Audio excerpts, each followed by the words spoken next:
اعوذ باللہ من الشیطان الرجیم بسم اللہ الرحمن الرحیم class 8 subject Urdu date 15/4/2021 topic لفظ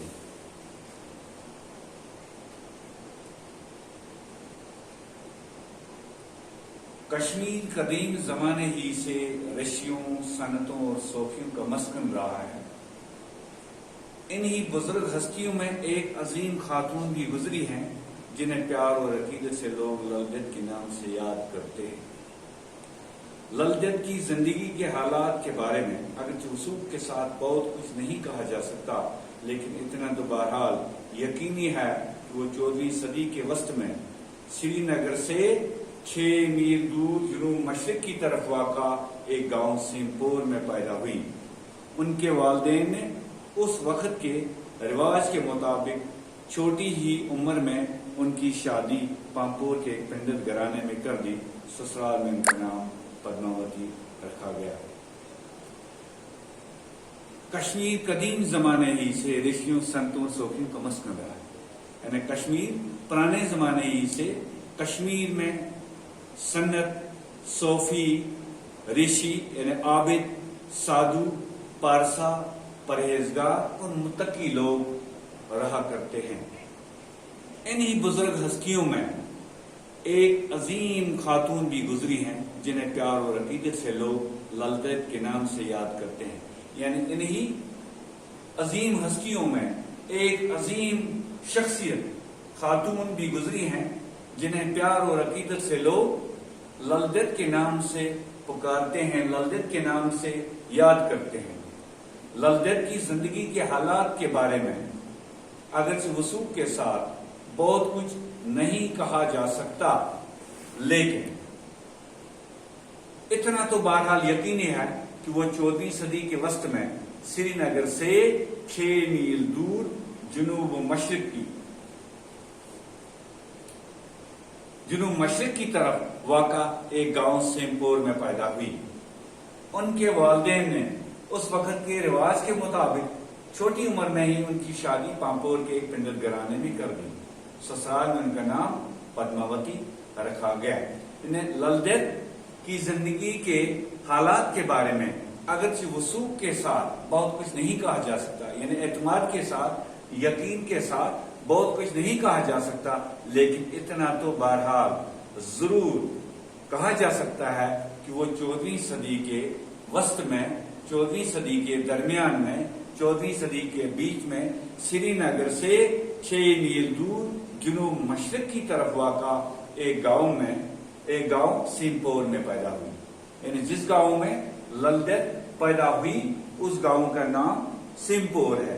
ان کے والدین نے اس وقت کے رواج کے مطابق چھوٹی عمر ہی میں ان کی شادی پامپور کے ایک پنڈت گھرانے میں کر دی۔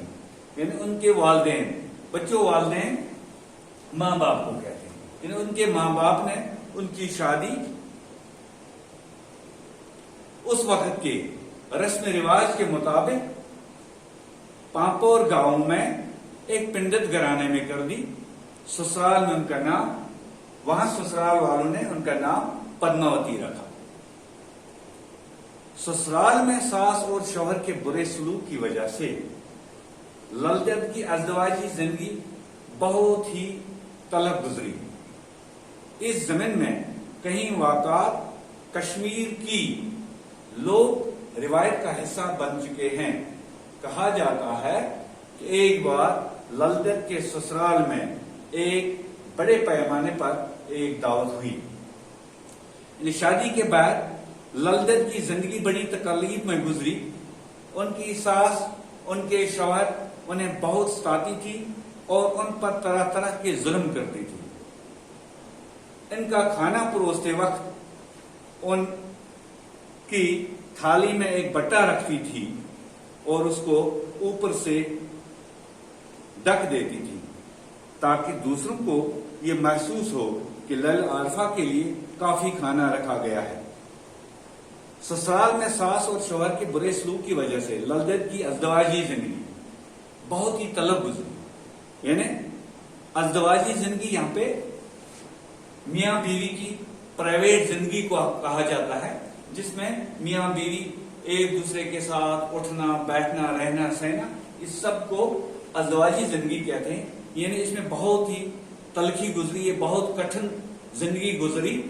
اس زمن میں کہیں واقعات کشمیر کی لوک روایت کا حصہ بن چکے ہیں.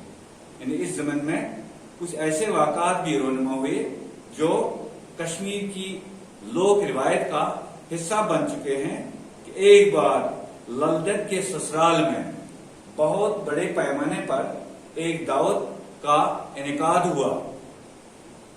دوسرے روز حسب معمول جب لل دید گھاٹ پر پانی بھرنے گئی تو سہیلیوں نے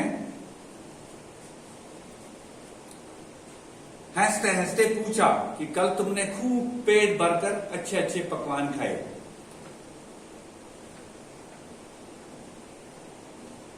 سسرال میں جب بڑے پیمانے پر دعوت ہوئی تو حسب معمول دوسرے روز جب لل دید پانی بھرنے کے لیے گئی تو وہاں ان کی سہیلیاں بھی وہاں پر جمع ہوئی اور ہنستے ہنستے اس سے پوچھا کہ کل تم نے خوب پیٹ بھر کر اچھے اچھے پکوان کھائے ہوں گے، اور اس سے تانے دینے لگے کہ آپ نے کل پیٹ بھر کر اچھے اچھے پکوان اچھے اچھے کھانے کھائے ہوں گے.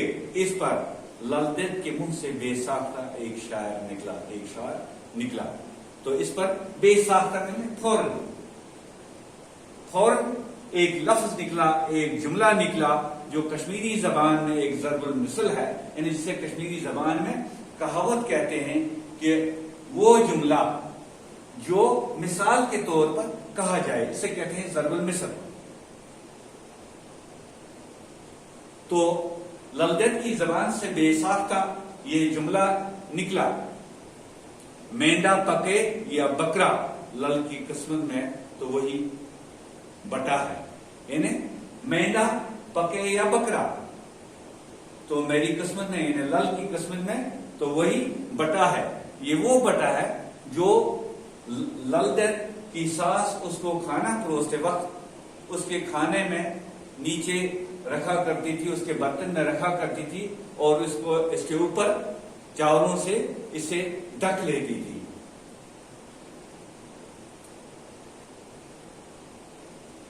لل دید کی ساس کا کھانا پروستے وقت ان کے برتن میں ایک بٹا رکھتی تاکہ دیکھنے میں چاول کا برتن خوب بھرا ہوا لگے.